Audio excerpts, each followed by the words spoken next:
Hi people, welcome back to my channel. I hope सब लोग बढ़िया होंगे। आज का हमारा topic class 12 chapter 6 attitude and social cognition से है और ये लास्ट टॉपिक है factors influencing prosocial behaviour, page number 124 and 125, part number 31। And इससे पहले we have read about prosocial behaviour क्या होता है, उसके कुछ कैरेक्टरिस्टिक्स देखे थे, देन कुछ सिचुएशंस देखी थी और एग्जाम्पल देखा था। अभी हम लोग बात करने वाले हैं कि कौन से ऐसे फैक्टर्स हैं जो कि इन्फ्लुएंस करते हैं प्रो सोशल बिहेवियर को। कुछ फैक्टर्स पहले ऐसे आएंगे जो कि इंक्रीज़ करते हैं और प्रमोट करते हैं प्रो सोशल बिहेवियर को, एंड कुछ फैक्टर्स बाद में आएंगे जिनकी वजह से प्रो सोशल बिहेवियर रिड्यूस्ड होता है या कम हो जाता है।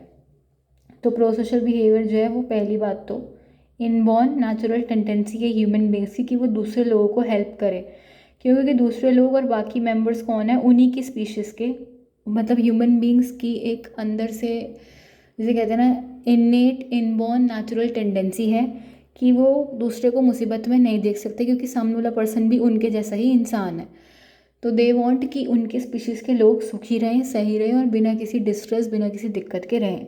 तो they want to help them. पहले तो ये आ जाता है फर्स्ट रीज़न कि इनबॉर्न टेंडेंसी है ह्यूमन बींग्स की कि वो हेल्प करें अपने ही स्पीशीज़ के बाकी मेंबर्स को। और यही इनबॉर्न टेंडेंसी क्या फैसिलिटेट करती है कि दूसरे स्पीशीज़ का भी सर्वाइवल हो सके, वो भी इस दुनिया में जीवित रह सकें, क्योंकि ह्यूमन बींग नहीं चाहेगा ना कभी भी कि ह्यूमन बींग की ही स्पीशीज़ एनवायरनमेंट पे ख़त्म हो जाए, ठीक है, सारी सफरिंग्स और प्रॉब्लम्स को ले लेकर। तो दे वांट कि सबकी वो हेल्प जिसकी कर सकते हैं वो कर पाएँ। एंड दूसरा, प्रो सोशल बिहेवियर लर्निंग से इन्फ्लुएंस होता है। अब लर्निंग से तो हमें पता है हर चीज़ इन्फ्लुएंस होती है। एटीट्यूड में भी था लर्निंग का फैक्टर, और हर चीज़ में, प्रेजुडिस में भी था लर्निंग का फैक्टर, डिस्क्रिमिनेशन में भी था, स्टीरियोटाइप में भी था। तो लर्निंग, अब हमने कुछ सीख लिया है तो हम उसको बिहेवियर में तो अप्लाई करने ही वाले हैं। सीखते हम लोग कैसे हैं कि हमें वो चीज़ करने के बाद रिवॉर्ड मिल रहा है या पनिशमेंट मिल रहा है, इस बेसिस पे। तो यहाँ पे भी वही चीज़ आएगी कि प्रो सोशल बिहेवियर लर्निंग से इन्फ्लुएंस हो रहा है। तो वो इंडिविजुअल्स या वो बच्चे जिनको ऐसी फैमिली इन्वायरमेंट मिला, या जो ऐसी फैमिली में रहते हैं जहाँ पर एग्जाम्पल्स दिए जाते हैं दूसरों को हेल्प करने के, हेल्पिंग को as a virtue, as a value और एज अ स्ट्रेंथ बताया जाता है कि ये तो main must must compulsory thing है जो इंसान को करनी ही चाहिए दूसरे इंसान की।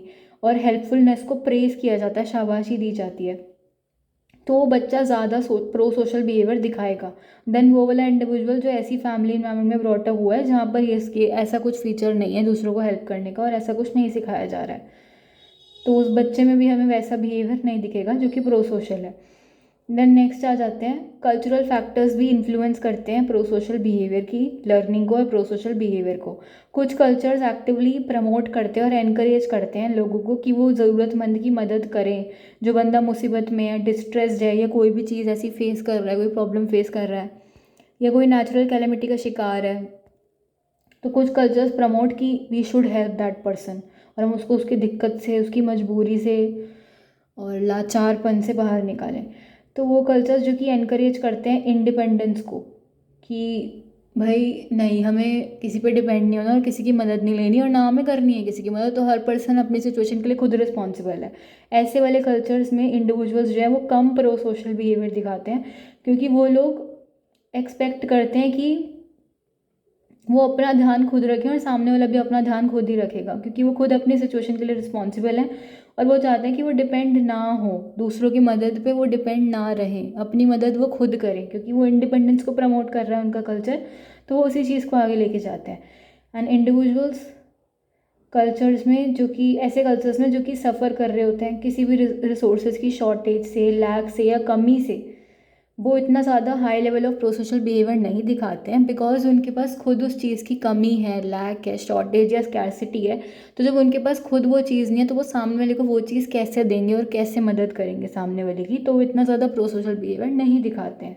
कौन से इंडिविजुअल्स जो कहीं ना कहीं फेस कर रहे होते हैं या सफ़र कर रहे होते हैं वो सिचुएशन जहाँ पे उनकी सोसाइटी में या उनकी कम्युनिटी में शॉर्टेज ऑफ रिसोर्सेज हो रहा है, ठीक है, और उनको बहुत सारी दिक्कतें फेस करनी पड़ रही हैं। नेक्स्ट आता है कि प्रो सोशल बिहेवियर एक्सप्रेस किया जाता है जब सिचुएशन कुछ सोशल नॉर्म्स को एक्टिवेट करती है। मतलब जब ये एक अनरिटन और अनस्पोकन रूल बन जाता है कि मुझे हेल्प करनी है सामने वाले की, जो ज़रूरत में है हेल्प की, तो मेरे को हेल्प करनी ही पड़ेगी इन एनी केस, ठीक है। तो इसमें क्या आ जाता है कि कुछ सोशल नॉर्म्स जो कि रिक्वायर करते हैं कि हम दूसरों को मदद करें ऐसे नॉर्म्स को हमने मेंशन किया है प्रो सोशल बिहेवियर के कंटेक्स्ट में, और 3 नॉर्म्स आते हैं इसके अंदर। पहला आता है नॉर्म ऑफ सोशल रिस्पॉन्सिबिलिटी, कि हमें दूसरों को हेल्प करनी है या हमें किसी को भी हेल्प करनी है जिसको हेल्प की ज़रूरत है, और वहाँ पे हमने कोई और फैक्टर कंसीडर ही नहीं करना। वो हमारी सोशल रिस्पॉन्सिबिलिटी, हमारी जिम्मेदारी, ड्यूटी बन जाती है कि अगर कोई बंदा मुसीबत में है तो मुझे उसकी हेल्प करनी है, ठीक है। नेक्स्ट आता है रेसिप्रोसिटी का, मुझे उन लोगों की हेल्प करनी है जिन्होंने मुझे पास्ट में, जब मैं दिक्कत में थी, जब मैं प्रॉब्लम में थी, या जब मैं सफ़र कर रही थी किसी भी चीज़ से, मुझे हेल्प की थी, तो मुझे उनको रिटर्न और रिवर्ट बैक करना है, राइट। किसी का भी हिसाब नहीं रखना, वहीं पे हिसाब छुट्टा करना है, ठीक है।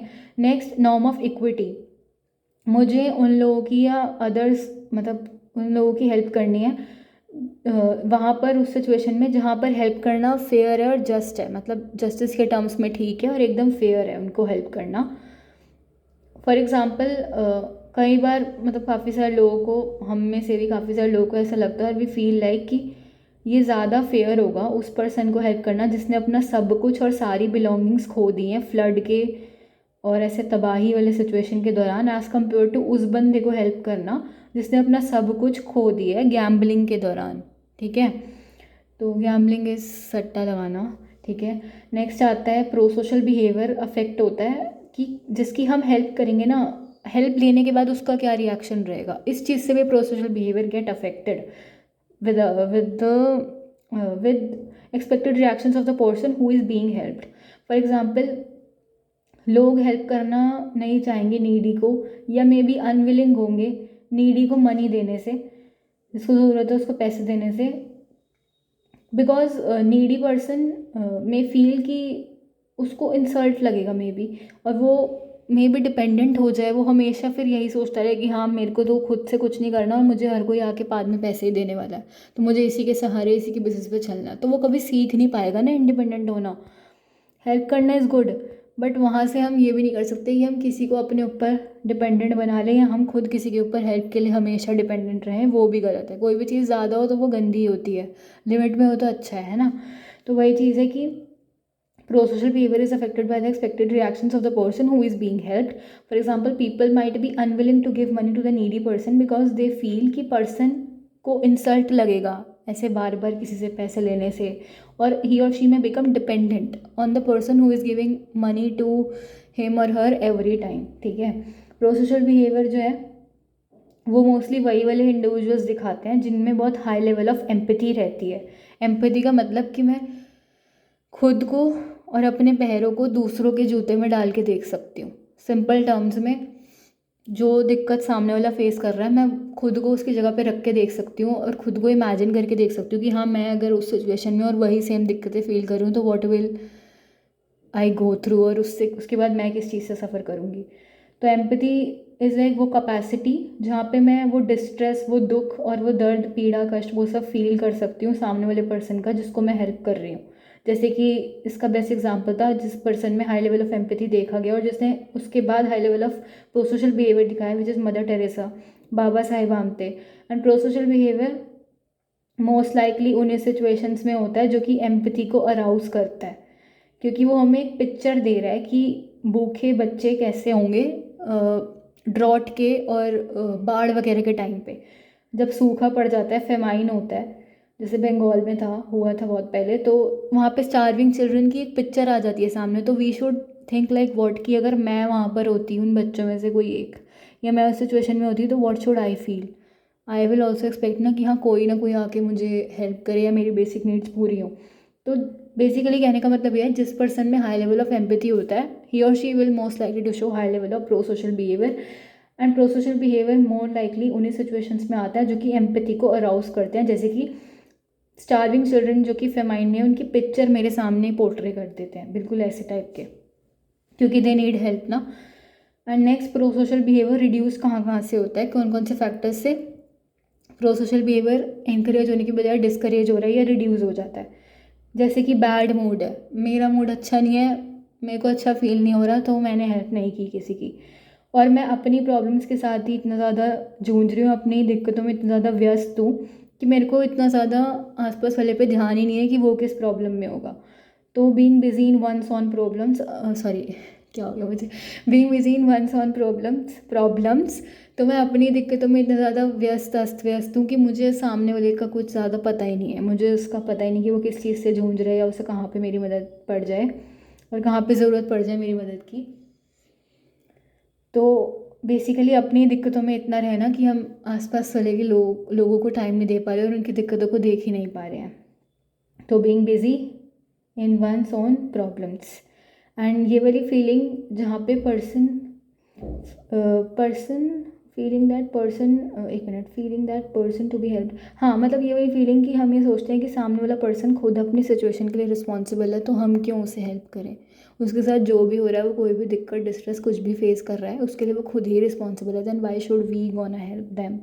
ठीक है, तो वो वाली सिचुएशन और वो वाली फीलिंग, वही चीज़ कि person to be help is responsible for his और ओन सिचुएशन एंड कंडीशन, जहाँ पर इंटरनल एट्रीब्यूशन दे रहे हैं हम उसके, लाइक इंटरनली हम उसके जो बिहेवियर के पीछे जो कॉजेज़ है वहाँ पे असाइन कर रहे हैं रीज़न इंटरनली, कि वो खुद ही रिस्पॉन्सिबल है, बाहर का कोई फैक्टर नहीं है। इंटरनल एट्रीब्यूशन हो रहा है उसकी, जो आज ये दुर्दशा है या जो हालात है इसके लिए वो खुद ही जिम्मेदार है। इंटरनल एट्रीब्यूशन हो रहा है यहाँ पर for the need state of the other person. Pro social behaviour जो है वो रिड्यूस हो जाता है जब नंबर ऑफ़ बाई स्टैंडर्ड्स एक से ज़्यादा हों, यानी कि जब कोई रोड एक्सीडेंट हुआ है और वहाँ पे जिसको चोट लगी है, जिसका बेसिकली एक्सीडेंट हुआ है, जो हर्ट हुआ है, समटाइम्स उसको हेल्प नहीं मिलती है क्योंकि बहुत सारे लोग खड़े होकर वहाँ पे उस सीन को और उस एक्सीडेंट को देख रहे होते हैं, वो बाई स्टैंडर्ड्स होते हैं। एंड हर पर्सन ये सोचता है कि ये उसकी रिस्पॉन्सिबिलिटी नहीं है कि वो आगे जाए अकेला और हेल्प करे उस पर्सन को, कोई और भी आके वो रिस्पॉन्सिबिलिटी ले सकता है और उसको हेल्प कर सकता है जिसे चोट लगी है। इसी को हम डिफ्यूजन ऑफ रिस्पॉन्सिबिलिटी बोलते हैं कि we are not finding ourselves responsible for the सामने वाले पर्सन की कंडीशन और सिचुएशन, तो हम नहीं जाते आगे हेल्प करने। एंड हम बेसिकली सोचते हैं कि अच्छा इतने सारे 50 लोग तो खड़े हैं, तो एक का जो एक्सीडेंट हुआ है 50 में से भी तो कोई जा सकता है ना आगे हेल्प करने, तो वो चीज़ है। ऑन द अदर हैंड, अगर वहाँ पर सिर्फ एक बाय स्टैंडर्ड होता है या सिर्फ एक ही बंदा खड़ा होता और सामने एक जिसका एक्सीडेंट हुआ है सिर्फ वो होता, तो वो person more likely in one way और द टू जाता और रिस्पॉन्सिबिलिटी समझता अपनी की, और वो हेल्प करता भी विक्टिम को सच में, मे बी फ़ोन करता उसके घर वालों को और उसे हॉस्पिटल भी छोड़ता। ठीक है, और इस चैप्टर में हमने पढ़ा है बेसिक कॉन्सेप्ट्स एटीट्यूड्स के बारे में, सोशल कॉग्निशन के बारे में, और हमने कुछ तरीके के सोशल बिहेवियर भी देखे हैं। नेक्स्ट चैप्टर में हम पढ़ेंगे बेसिकली इन्फ्लुएंस ग्रुप्स का क्या होता है एक इंडिविजुअल के ऊपर, जो कि हम चैप्टर पढ़ चुके हैं। तो ये चैप्टर यहाँ पे ख़त्म होता है। Congratulations and thank you so much time निकाल कर कीमती वीडियो देखने के लिए। आई होप कि समझ में आ गया होगा। कुछ भी समझ में नहीं आया हो, कुछ भी समझने में दिक्कत आई हो तो कृपया करके मुझसे बेझिझक पूछने का कष्ट उठाएं। एंड अब मैं साइकोलॉजी ऑनर्स में सेमेस्टर 1 में क्या सब्जेक्ट्स होते हैं उसके बारे में थोड़ा पढ़ाऊँगी बाद में नेक्स्ट वीडियो में। अभी के लिए इतना ही। थैंक यू सो मच अपना टाइम निकाल कर कीमती वीडियो देखने के लिए। एंड डू सपोर्ट जिज्ञासा जग्गू, डू सपोर्ट।